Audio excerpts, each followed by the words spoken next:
From the Missouri School of Journalism, welcome to Global Journalist. I'm Jason McClure. I'm sure many of you are familiar with the phrase Me Too. It's become a social movement led by women speaking out against sexual assault and harassment. The movement, of course, has spread beyond the United States, but it hasn't gained traction everywhere. One country where it has struggled is Japan. In that country, discussions about sexual assault and harassment are particularly taboo. Last year, the New York Times noted that women in Japan are far less likely than their Western counterparts to describe non-consensual sex as rape. There's also a strong stigma in Japanese society against women who speak out against their attackers. On this edition of Global Journalist, a look at the conversation around the Me2 movement in Japan, a country known for its technological and economic prowess, but that lags behind many other industrialized countries in measures of gender equity. Now, in a few minutes, we'll hear from three people who have been following this issue closely in Japan.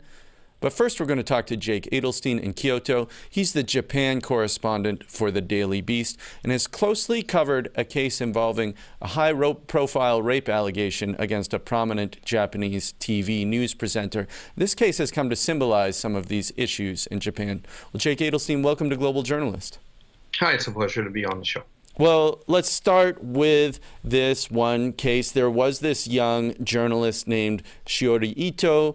I understand she met sort of well-known high-profile male journalist named Noriyuki Yamaguchi with a view towards talking about job prospects at the Tokyo Broadcasting System, a big media organization. They went to dinner together, and we have a brief clip of her describing what she says happened next. After having some drinks over dinner with Mr. Yamaguchi, I suddenly became unconscious. I woke up to intense pain, and when I realized that Mr. Yamaguchi was on top of me and penetrating me. Well, pick up the story from here. Tell us what happened next.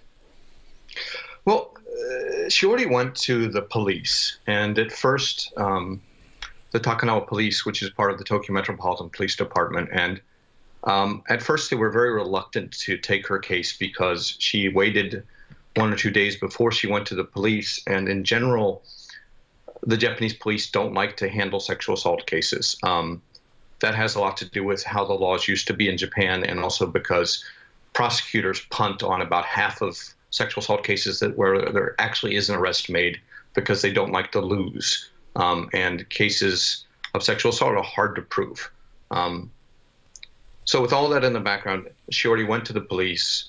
She explained the situation, what had happened, and they strongly discouraged her from even filing a claim saying that it would hurt her career.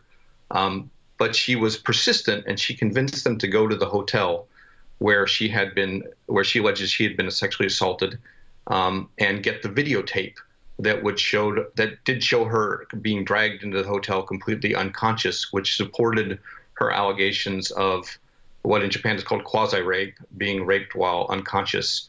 And the police investigated the case quite diligently. And at a point, while she was in Germany working on a story, they contacted her and told her to come back to Japan because they were going to arrest Mr. Yamaguchi at the Narita airport. And when he showed up at the airport, a call was given to him, given to the detective at the airport, telling them not to arrest Yamaguchi, and they let him walk. Okay, and so this obviously it caused some media attention in Japan. Well, tell us just what has Mr. Yamaguchi said about this case? Well, I mean, it didn't cause immediate attention because she didn't go forward for a while. He has said that it was consensual. He has written a long essay about what he says happened in a notorious right-wing magazine called Hanada. And seems to imply that everything was consensual, and that the implication is that Shiori was trying to launch her career by making these allegations, or that she was a willing partner. But the circumstances of the entire arrest being called off were very suspicious for a few reasons. One is, when the police ask for an arrest warrant, especially in the case of rape, the prosecution has already signed off on it. And I have been a police reporter for almost 25 years in Japan, and I have never heard of a arrest warrant being issued and then retracted, because standard operating policy in Japan is that the police arrest someone, they hold them for up to 23 days, they interrogate them without a lawyer, and then based on whether they have a confession or whether they have a case, the prosecution either says yes or no. And if someone is prosecuted in Japan, the conviction rate is 99%. But in this case, the chief of detectives in the Metropolitan Police Department, who had no involvement with this case, but is a close personal friend of Prime Minister Abe and a former secretary of the cabinet spokesman Suga, intervened and told the local police not to make the arrest.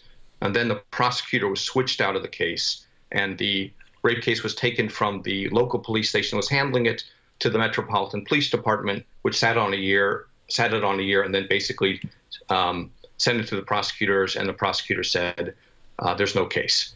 Well, so the case was eventually called off. Then, so what did Ms. Ito do next?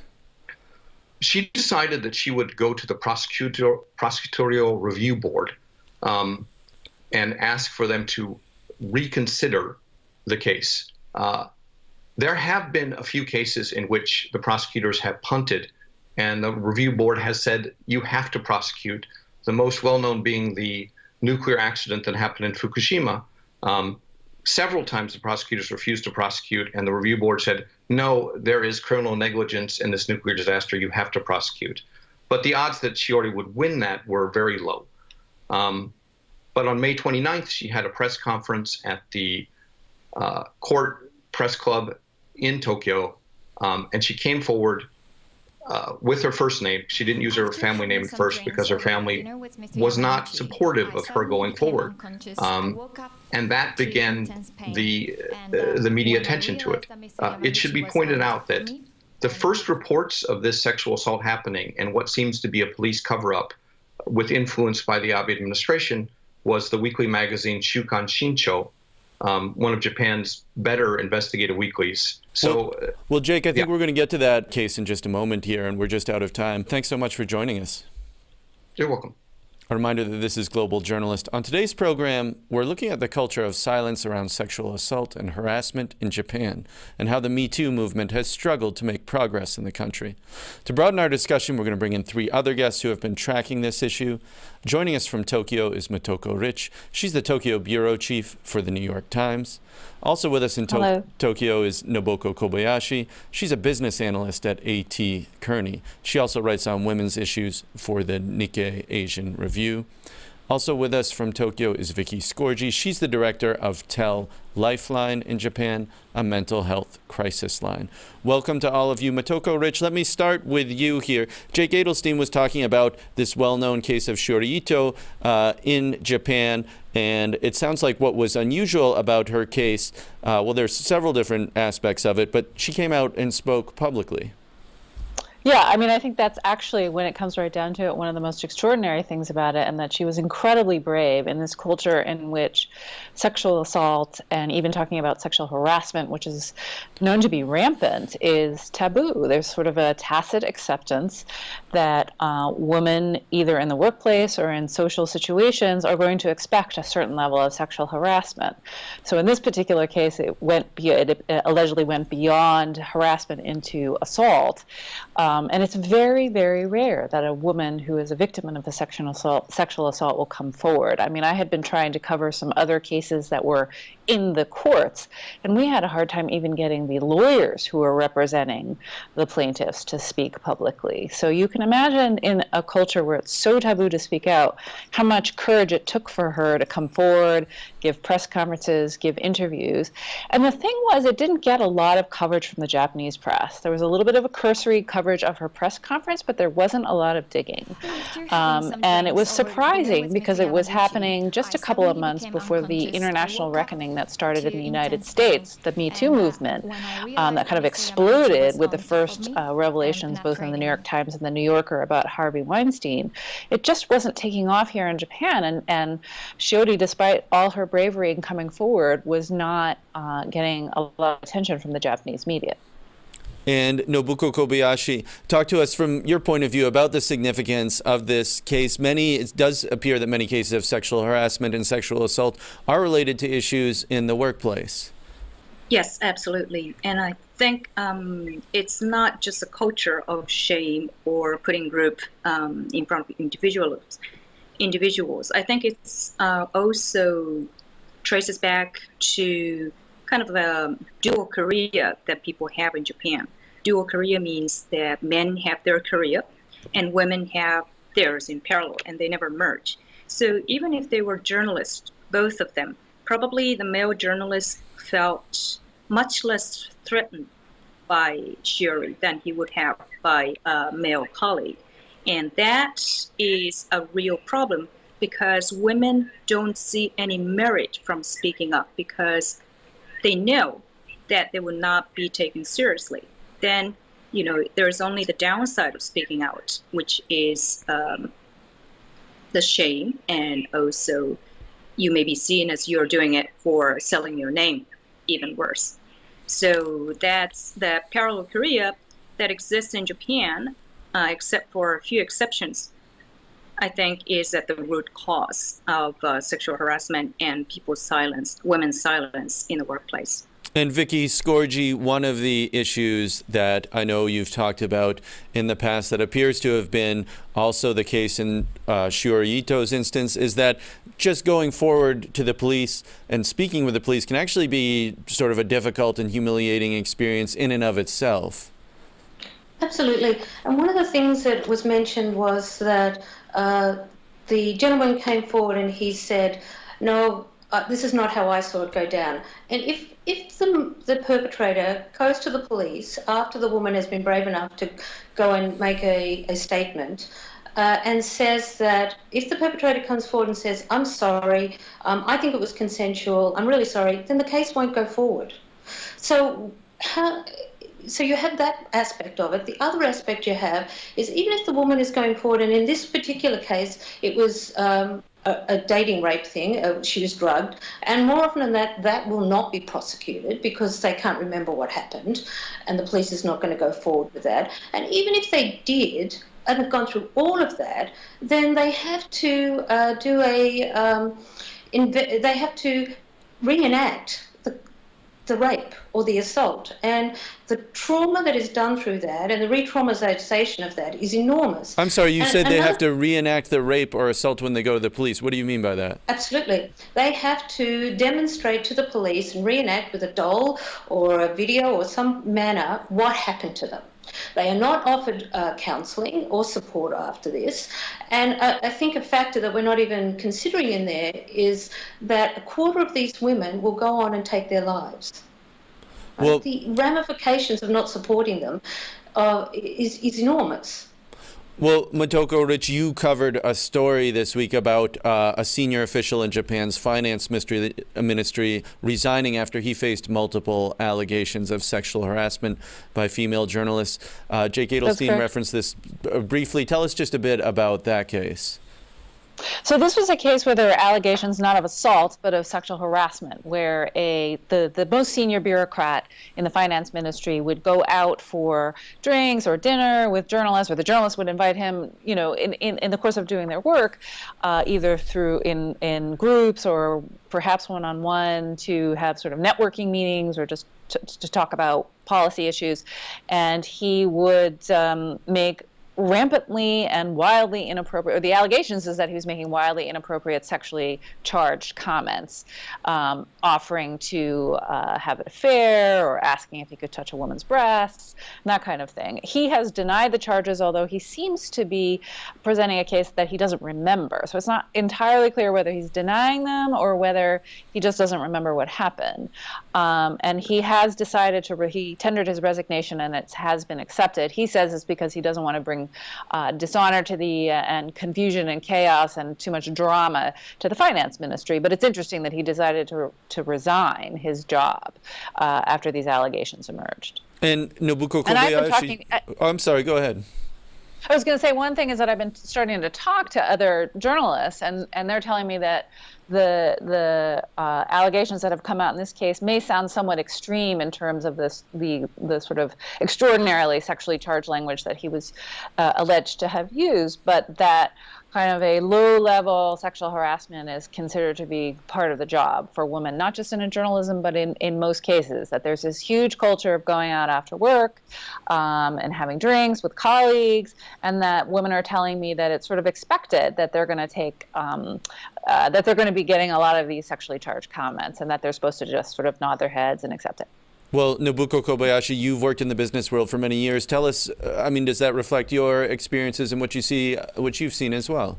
Partially, yes. There is kind of a drinking culture and an expectation for people to go out with colleagues, but I think this is becoming actually less and less so. So younger generation would value much more sort of family life or their own time. So I think that is toning down. That said, this case reveals, sadly, that there's deep-seated misogyny in corporate Japan. Well, first of all, in the government, and that reflects what's happening in the corporate Japan as well.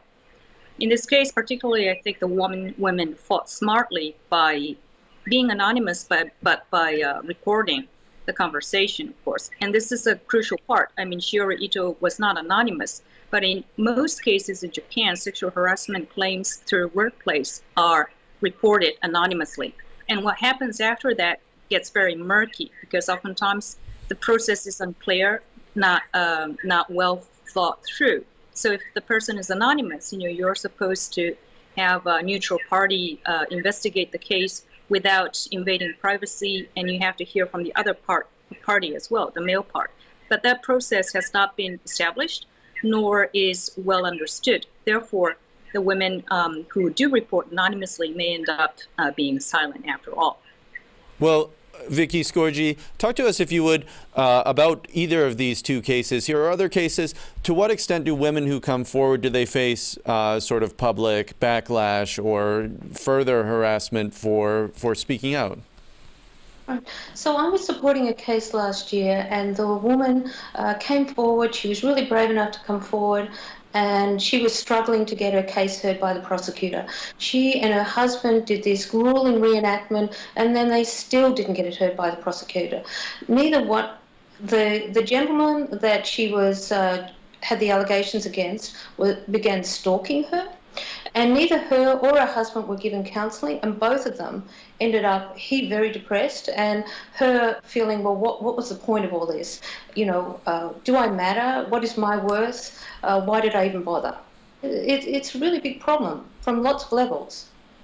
A reminder that you're tuned in to Global Journalist. I'm Jason McClure. On today's program, we're talking about the social and legal barriers facing women in Japan when they come forward with sexual abuse and harassment cases. We're joined by three guests who are all in Tokyo. Motoko Rich, the Tokyo bureau chief for the New York Times, Nobuko Kobayashi, a partner at the consulting firm A.T. Kearney, and Vicky Scorgi, director of TEL Lifeline in Japan. If you're interested in more Global Journalists, check us out online at globaljournalist.org. There you can find our archives and additional coverage of underreported international news and human rights issues. You can also like us on Facebook, where we live stream, follow us on Twitter, subscribe to the podcast on iTunes, or view our videocast on YouTube. Motoko Rich, if I could come back to you, one issue that one of our producers had been covering in the process of building this show was the issue of groping on public transit, groping of women, groping of even girls on public transit, reportedly is fairly widespread in Japan. Talk to us about that issue. Well, it's so widespread and commonly known that it happens that they designate cars on the train during rush hour that are exclusively for the use of women, and that no men are allowed to get on these trains because groping is considered to be such a problem. So I think that's sort of proof of the kind of entrenched culture and a little bit of acceptance that there's sort of going to be this bad behavior by men towards women, or that women are seen as objects or sexual, there for the sexual gratification of men. And if there's this groping that's taking place in a public place, do people come forward to stop it? Well, I think that, you mean in terms of when they're on the train, do they, give someone a kick to the groin, that kind of thing? Yes. or even short of the kick. Yeah, no, I assume that there's some dirty looks and maybe some shoving backwards. And if people are worried about it happening, that's why they're going on these women-only cars. One point that I wanted to make that's sort of separate from the groping, but going back to the question of sexual assault and how underreported it is. If you look at the figures for police statistics that report rapes in Japan, they seem like relatively low numbers compared to the United States. Something like 1 in 15 women in Japan say that they have been raped at some point or sexually assaulted in their lifetime, compared to 1 in 5 in the United States. And yet when you look at the figures of how many people who said that they have experienced some kind of sexual assault report it to the police, it's something like 4%. That compares to about 1/3 in the United States. And one of the figures that I found most heartbreaking when I was reporting on the Shiori Ito case was that 2/3 of women who have experienced a sexual assault don't tell anyone. And we're talking about not a family member, not a friend, no one at all. They keep this to themselves, and they're kind of living with this burden. So I think that sort of tells you a lot about how women feel about whether or not they're going to be heard, whether or not they're going to be believed in Japan. Well, Nobuko Kobayashi, we heard Motoko Rich talking about sort of this culture of silence around this issue. We also spoke with a feminist activist in the past few days who was telling us about when she goes out to protest in public with her group, many of her colleagues who are advocating for women's rights feel like they have to hide their identity. They wear masks, actually, when protesting because they'll face harassment or backlash just for advocating for things like pay equity or things that would seem to many outsiders to be not so controversial. Talk to us just a little bit about, the difficulties of stepping forward to talk about some of these things. I think the women in workplace feel like a true minority, and it is very difficult for them to speak up for themselves because they are a minority. And then it should be really the men for women as well, but the men who side with the women will be seen as a little weird because men are supposed to be the majority, and then kind of have the right to continue to be the conventional central force of the society. So why would you go out of the way to sympathize with women, right? That's like a little bit anomaly. So I think what we need is really the critical mass of men and also women who support each other and who can support each other to speak up. And that can be the Me2 movement in Japan. It doesn't have to be so outrageously outspoken as in the US. But I think it would be a quieter movement of a support network. And coming back to what I said earlier, I think this mechanism to protect women when they do speak up, right, protect the privacy and then also ensuring fairness for them, the other side as well, is going to be crucial and it needs to be understood. Vicky Scorgi, we've talked about a couple different incidents that have highlighted this issue, but there is also an incident that occurred recently that I think highlights just sort of some of the general challenges that women face in Japan, and that was an incident at a sumo wrestling match that has attracted some attention. Tell us about that. Right, so I think it was a few weeks ago, there were a mayor who was opening up the ceremony has a heart attack and he collapses. 2 women. So this is like during or before a sumo wrestling match, the mayor right, collapsed. At the start of it. He collapses, and all these men are gathered around him, and these 2 nurses run into the center of the sumo stage. I'm sorry, I don't know what that's called. And they start to do CPR. An announcement goes over the air saying to remove the women from this area. It's supposed to be a sacred area that women are not allowed in. And they start to take the women out, and the women are looking, going, what's going on here?